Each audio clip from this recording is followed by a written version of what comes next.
যে সুদ খায় তাকে মানুষ সুদখোর বলে, ভালো মানুষ বলে না।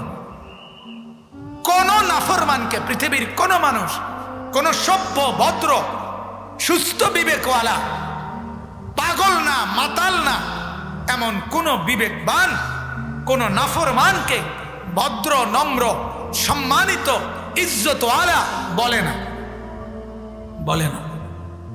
আল্লাহ নবী সাল্লাল্লাহু আলাইহি ওয়াসাল্লাম ইরশাদ করেছেন, কোরআনুল কারীমের 4টি আয়াতের অংশ 4টা জায়গা থেকে তেলাওয়াত একসাথে যে ব্যক্তি পড়বে 5 ওয়াক্ত নামাজের পরে, তো আল্লাহ তাআলা তাকে নগদ 6টি পুরস্কার দান করবে। কয়টি? 4টা জায়গা থেকে। 1 নাম্বার হলো আয়াতুল কুরসি একবার, 2 নাম্বার হলো সূরা ফাতিহা একবার, 3 নাম্বার হলো এই আয়াতটা, শাহিদ আল্লাহু আন্নাহু লা ইলাহা ইল্লাহু ওয়াল মালাইকাতু ওয়া উলুল ইলমি কাইমান বিল কিসত লা ইলাহা ইল্লা হুয়াল আজিজুল হাকিম, সূরা আলে ইমরানের 18 নম্বর আয়াত। এই আয়াতটা হলো 3টা। 4 নাম্বার হলো এর পরের পৃষ্ঠায় আরো 2টা আয়াত আছে, 26-27। কুলিল্লাহুম্মা মালিকাল মুলক তুতিল মুলকা মান তাশাউ ওয়া তানজিউল মুলকা মিম্মান তাশা ওয়া তুইজ্জু মান তাশাউ ওয়া তুযিল্লু মান তাশা বিয়াদিকাল খাইর ইন্নাকা আলা কুল্লি শাইইন কাদির তুলিজুল লাইলা ফিন নাহারি ওয়া তুলিজুন নাহারা ফিল লাইল ওয়া তুখরিজুল হাইয়া মিনাল মাইয়িত ওয়া তুখরিজুল মাইয়িতা মিনাল হাই ওয়া তারযুকু মান তাশাউ বিগাইরি হিসাব। এখানে 2টা আয়াত। তাহলে 1 নাম্বার হলো আয়াতুল কুরসি একবার, সূরা ফাতিহা একবার। সূরা ফাতিহা তো বুঝছেন কোন সূরা? আলহামদুলিল্লাহ সূরা। আয়াতুল কুরসি তো বুঝছেন, আল্লাহু লা ইলাহা ইল্লা হুয়াল হাইয়ুল কাইয়্যুম লা তাখুযুহু সিনাতুম ওয়ালা নাওম, এই আয়াতটা পুরাটা ওয়া হুয়াল আলিয়্যুল আযীম পর্যন্ত। 3 নাম্বার হলো সূরা আলে ইমরানের 18 নম্বর আয়াত। 4 নাম্বার হলো সূরা আলে ইমরানের 26-27, এই 2টি আয়াত। এই 4টা আল্লাহর নবী সাল্লাল্লাহু আলাইহি ওয়াসাল্লাম বলেন, 5 ওয়াক্ত নামাজের পরে কেউ যদি এই 4টি জায়গা থেকে তেলাওয়াত করে, তো আল্লাহ তাআলা তাকে 6টি পুরস্কার দান করে। 1 নাম্বার তাফসীরে মারিফুল কোরআন, যেগুলো বাংলা সেখানেও আছে, আপনি দেখতে পারেন, ইমাম বাগভী রাহমাতুল্লাহ আলাইহির সনদে। 1 নাম্বার পুরস্কার হলো আল্লাহ তাআলা বলেন, আমি জান্নাতে তার স্থান করে দেব। 2, আমি আমার নৈকট্যশীল মুকাররব, আমার ঘনিষ্ঠ বান্দার অন্তর্ভুক্ত করে নেব। 3 নাম্বার 70 বার তার দিকে রহমতের নজর দেব। 4 নাম্বার দৈনিক তার 70টি প্রয়োজন জরুরত আমি পূরণ করে দেব। 5 নাম্বার শত্রুর বিরুদ্ধে আমি নিজে তাকে আশ্রয় দান করব। 6 নাম্বার শত্রুর বিরুদ্ধে আমি তাকে বিজয়ী করব। এই 6টি 70 বার যদি রহমতের নজর দেয়, 70টা প্রয়োজন যদি পূরণ করে দেয়, এক মুমিনের আর লাগে কি? বলে এক মুমিনের আর জরুরত কি? প্রতিদিন গড়ে আমাদের 70টা জরুরত না, এত জরুরত প্রতিদিন এত জরুরত আমাদের হয় না। আল্লাহ তাআলা বলেন, এই আজিমুশ শান আমল 5 ওয়াক্ত নামাজের পরে পড়বা, ইনশাআল্লাহ আল্লাহ তাআলা এই 6টি নিয়ামত 6টি পুরস্কার দান করবেন।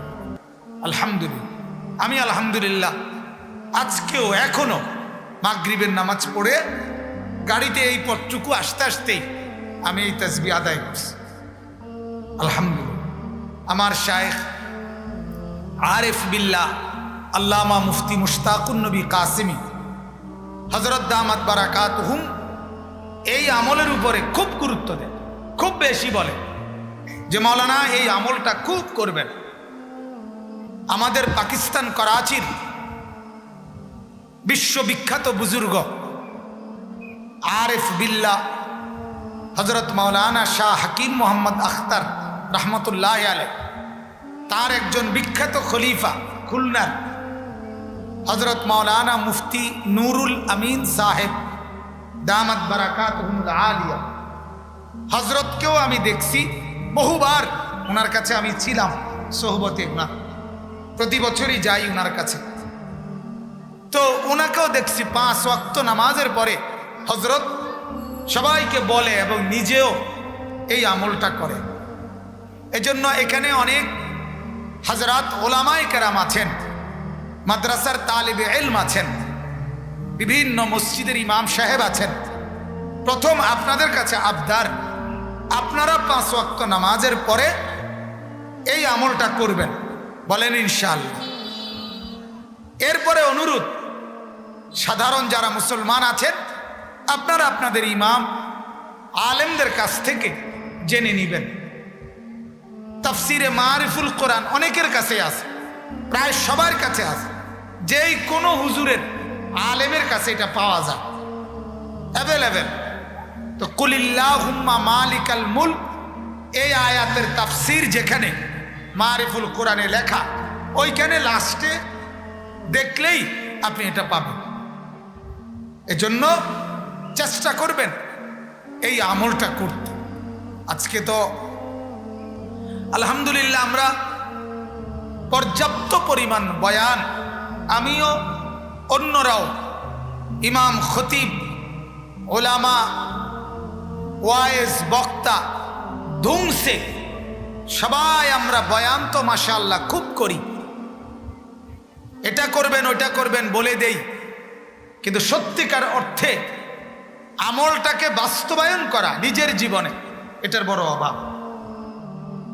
আমারও অভাব, আমাদেরও অভাব, আমাদের সবার অভাব, যার ফলে আমরা বারবার আটকে যাই।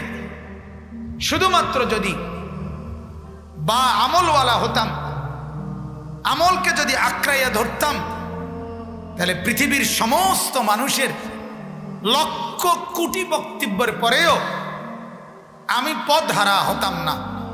আমাদের সবচেয়ে বড় সমস্যা এটাই, আমারও সবারও। অনেক মানুষ অহরহ জিজ্ঞাসা করে, হুজুর আপনাদের হুজুরদের ইখতিলাফ মতানৈক্য, এক একজনের বিরুদ্ধে এক একজনের বলেন কয়েন, এতে করে আমরা কোন দিকে যাব? মনে হয় যেন উনি আমল করতে করতে শুধু এনে আটকাইয়া রয়েছে আমাগো কারণে, আর নাই তো ওনারা আমল বাইয়া বাইয়া পড়তে আছে। কথা বুঝছেন? এই সমস্যা এটাই। আপনি লক্ষ কথা হোক, সারা পৃথিবীর আলেমরা এক একজন এক একটা বলুক, আপনি শুধু এটা সিদ্ধান্ত নেন যে আমি নেক আমল করব, ইনশাআল্লাহ আপনি গুনাহ ছেড়ে দিবেন, আপনি আমল করবেন।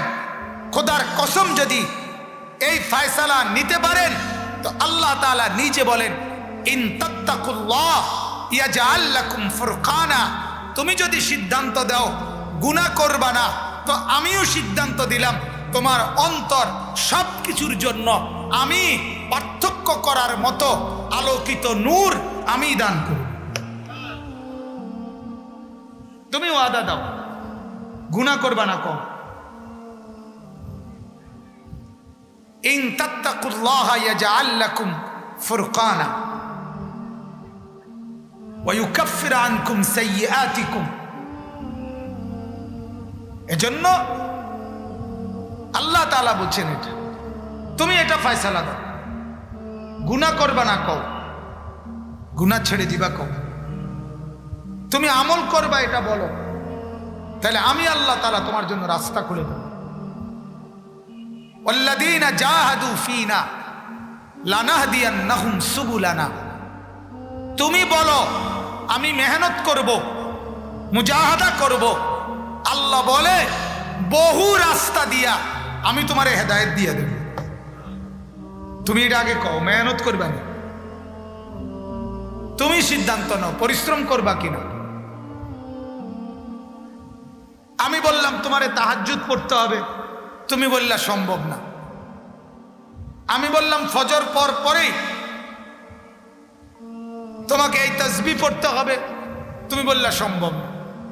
তা তাইলে হইব কেমনে? না, বরং যদি আমার সিদ্ধান্ত থাকে আমি মেহনত করব, আখিরাত আমার দরকার, আমার পরকাল দরকার, দুনিয়াও তো বাপ পরিশ্রম ছাড়া কেউ কামাই করতে পারে না। দুনিয়া তো যার মেহনত যদ্দূর তার দুনিয়া কামাই তদ্দূর, তো আখিরাত তো যার মেহনত যদ্দূর তার আখিরাত তদ্দূর। হ্যাঁ, ওয়া আল্লাইসা লিল ইনসানি ইল্লা মা সাআ। আল্লাহ তাআলা বলেন মানুষ পাবে না কিছুই, পাবে ওইটুকু মা সাআ, সে যা মেহনত করেছে। আখিরাত কেমনে পাবেন? আপনি যাকাত দিলেন না, আপনি আখিরাত কেমনে পাবেন বাপ? লাইসাল বিররা আন তুওয়াল্লু বুজুহাকুম কিবালাল মাশরিক ওয়াল মাগরিব। আল্লাহ বলে শুধু কেবল পূর্ব দিকে পশ্চিম দিকে মাথা ঘুরাইলেই নেকি হবে না, পুরা দিন মানলে এরপরে নেকি হবে। পুরা দিন, পুরা ইসলাম। এজন্য আপনারা সহজ আমল আয়াতুল কুরসি, সূরা ফাতিহা, শাহিদাল্লাহ আয়াত, কুলিল্লাহুম্মা 2 আয়াত, এই 4টি আমল একসাথে 5 ওয়াক্ত নামাজের পরে ওলামায়ে কেরাম, ইমাম সাহেব, খুতাবায়ে ইজাম আপনারা পড়বেন।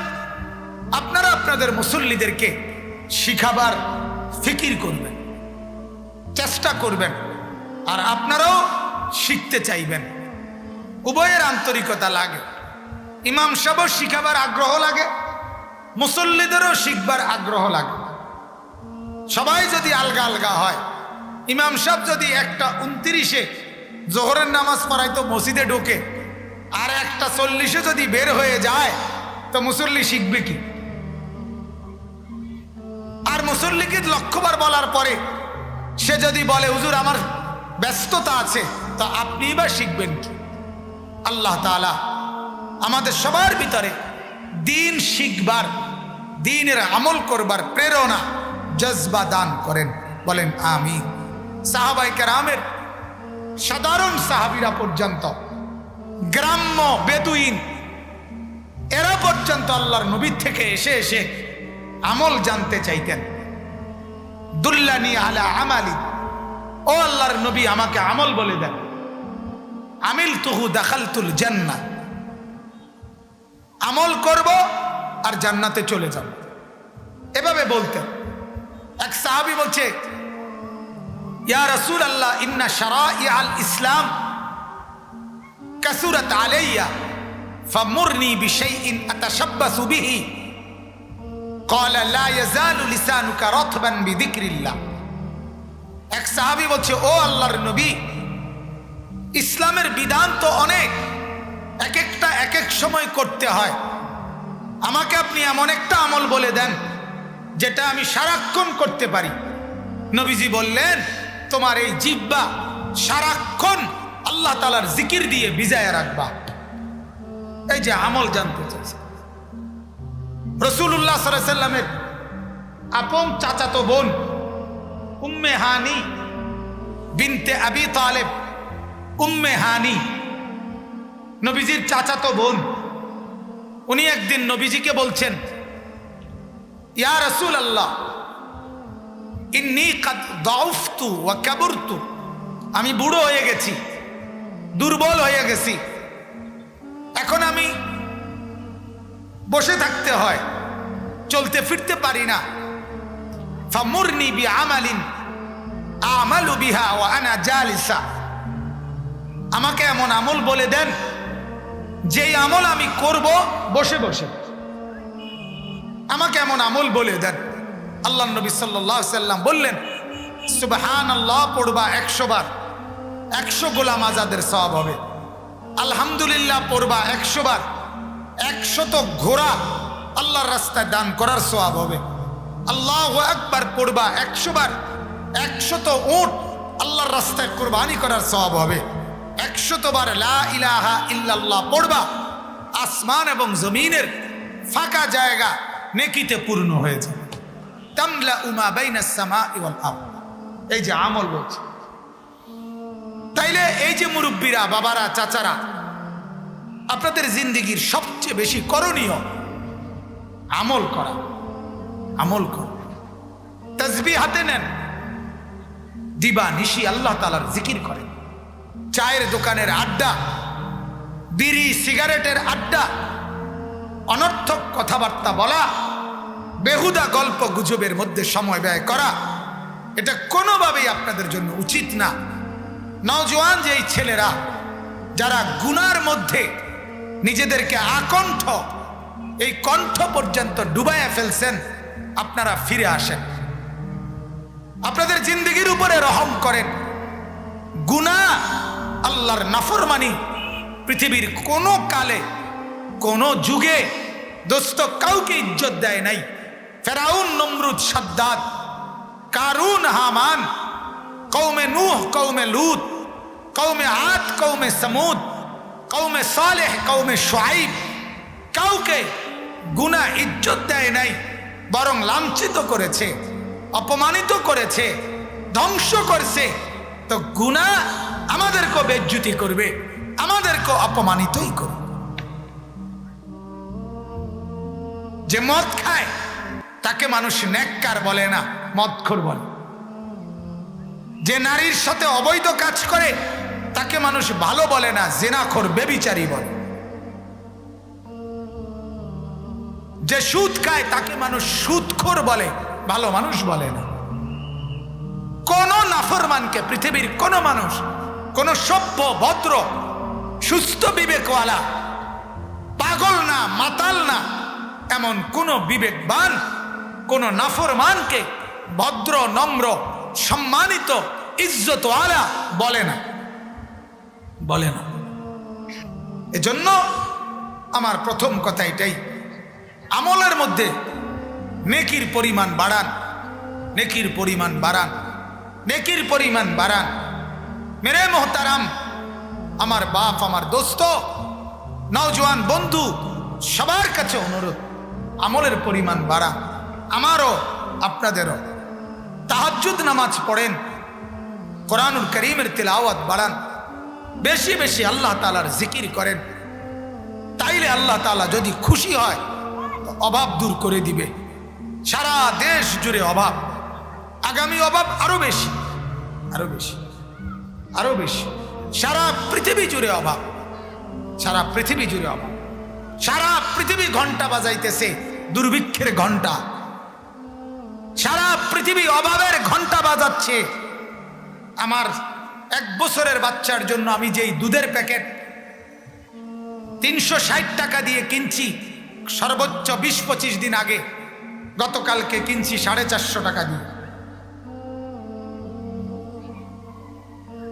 90 টাকা বাড়তি। যেই ওষুধ 1200 টাকা দিয়ে কিনছি, সেই ওষুধ কিনছি পরশুদিন একটা ঔষধ 1800 টাকা দিয়ে। একটা প্যাকেটে 600 টাকা বেশি।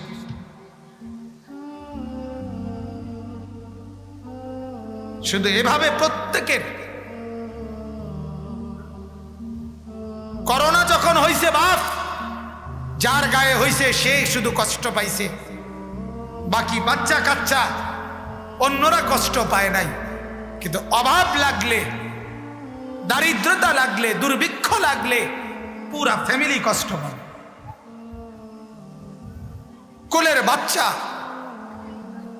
আর বড় মানুষ সবাই কষ্ট পাবে। এজন্য আমলের মাত্রা বাড়ান, সেজদা বাড়ান, গোলামি বাড়ান, জিকির বাড়ান, তসবিহ বাড়ান, বন্দেগী বাড়ান। গুনাহ ছাড়েন বাপ, গুনাহ ছাড়েন।